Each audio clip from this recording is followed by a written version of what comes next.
चमोली में ग्लेशियर टूटकर गिरने से आया सैलाब और फिर तपोवन में मची तबाही के निशान उत्तराखंड के नसीब में लिखी त्रासदी के सबूत हैं।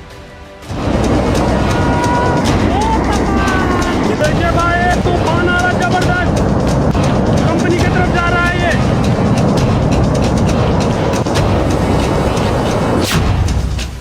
पावर प्रोजेक्ट के तहत बनाए गए बांध ने नदी का रास्ता रोका।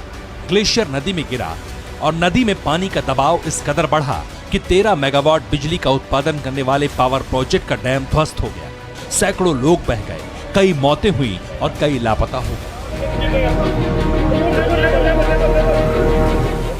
राहत और बचाव का काम शुरू हुआ, हालात में सुधार महसूस हुआ, लेकिन संकट अभी टला नहीं। अब तक जो हुआ, आशंका है कि वो सिर्फ एक ट्रेलर था। मंजर और विनाशकारी हो सकता है।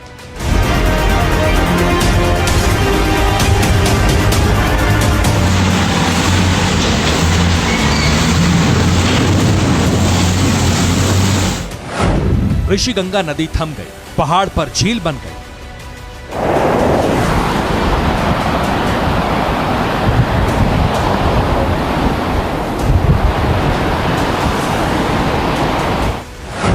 बहाव में ग्लेशियर अड़ा, तबाही का खतरा बढ़ा।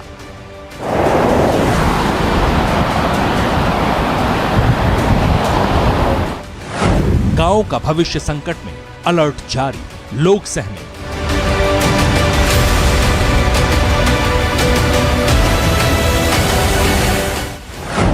फिर आ सकती है तबाही, निचले इलाके बनेंगे खाई।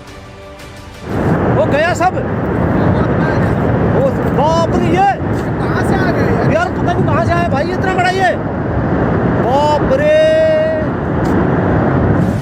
ऋषिगंगा नदी भविष्य के लिए एक बड़े खतरे का संकेत दे रही है, जिसकी पुष्टि हो चुकी है। रोंटी पीक से ग्लेशियर का जो हिस्सा टूटकर गिरा, वो इतना बड़ा है कि उसने न सिर्फ नदी का बहाव रोका, बल्कि नदी को एक झील में तब्दील कर दिया है। त्रासदी के बाद सैटेलाइट इमेज और ग्राउंड जीरो से एक्सपर्ट ने जो रिपोर्ट दी है, वो इसके सबूत है। लेकिन ये सबूत भविष्य में और भी भयानक प्रलय के संकेत दे रहे हैं, क्योंकि इस वक्त जिस जगह पर पानी का बहाव ठहरा है, वो क्षेत्र अप स्ट्रीम यानी ऊपरी धारा का है। इस खतरे से आगाह किया है गढ़वाल यूनिवर्सिटी के भूवैज्ञानिक नरेश राणा ने, जिन्होंने त्रासदी का कारण जानने के लिए अपनी पड़ताल शुरू की और वो गांव वालों की मदद से उस रोंटी स्ट्रीम तक पहुंचने में कामयाब भी हुए, जहां से ग्लेशियर टूटा था। लेकिन उन्होंने वहां जो देखा, वो भविष्य की त्रासदी का बड़ा सबूत है। जो महत्वपूर्ण बात मैं अभी कहना चाहता हूँ और जो बहुत सीरियस बात है, वो ये है कि जो ये फ्लड आया था, उस फ्लड ने यहाँ पे एक टेम्परेरी डैमिंग की थी और उस टेम्परेरी डैमिंग की वजह से जो ये ऋषिगंगा है, जो मेन स्ट्रीम है, वो ऋषिगंगा अभी मुझे दिख रही है कि वो ऋषिगंगा अभी पूरी तरह से ब्लॉक है। और उसमें यहाँ से मैं क्लियर देख सकता हूँ कि यहाँ से आप अगर उसको जूम करेंगे तो आपको दिखेगा कि यहाँ से एक ब्लू कलर की लेक दिख रही है।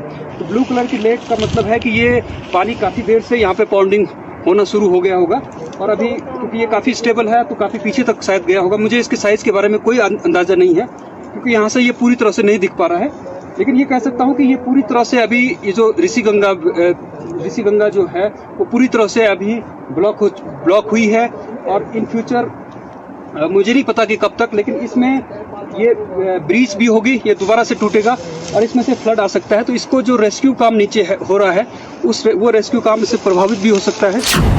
दरअसल ये हालात उसी ग्लेशियर की वजह से बने हैं जो पावर प्रोजेक्ट के तहत बने डैम की तबाही का कारण है। लेकिन ये एक भौगोलिक प्रक्रिया है जिसके खतरे का अंदाजा एक्सपर्ट को था, सिर्फ पुष्टि बाकी थी। इसलिए उन्होंने अपनी रिसर्च शुरू की और उनका अंदाजा बिल्कुल सही साबित हुआ।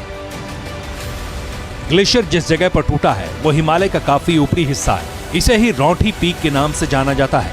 रोंटी पीक से ग्लेशियर टूटने के बाद सीधे ऋषिगंगा नदी में नहीं गिरा। जिस धारा में ये ग्लेशियर भारी मलबे के साथ गिरा, उसे रोंटी स्ट्रीम कहते हैं और रोंटी स्ट्रीम थोड़ा नीचे आकर ऋषिगंगा में मिल जाती है। रोंटी स्ट्रीम से आए तेज बहाव और मलबे के कारण ही ऋषिगंगा में बाढ़ आई। लेकिन रोंटी स्ट्रीम और ऋषिगंगा के संगम में इसका मलबा जम गया और बहाव ठप हो गया। और जो पानी अभी पहाड़ से बहता नजर आ रहा है, वो रोंटी स्ट्रीम का है।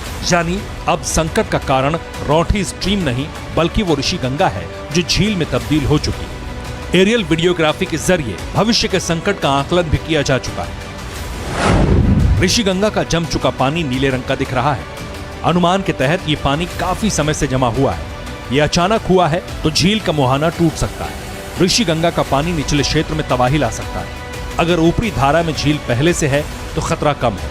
कुदरती रूप से झील का पानी कम और ज्यादा होगा, लेकिन कुदरती झील होने के चांस कम है, क्योंकि अब तक रौंटी पीक से ऐसी कोई झील पहले कभी नहीं देखी गई। प्रोजेक्ट के सर्वे में भी पहले किसी झील का कोई जिक्र नहीं था। इसलिए निचले हिस्सों में भविष्य में बाढ़ जैसे हालात होने की आशंका है, जिसे लेकर एक्सपर्ट्स ने अलर्ट जारी कर दिया है और अब इस पानी को कंट्रोल तरीके से निकालने की तरकीबें सोची जा रही हैं।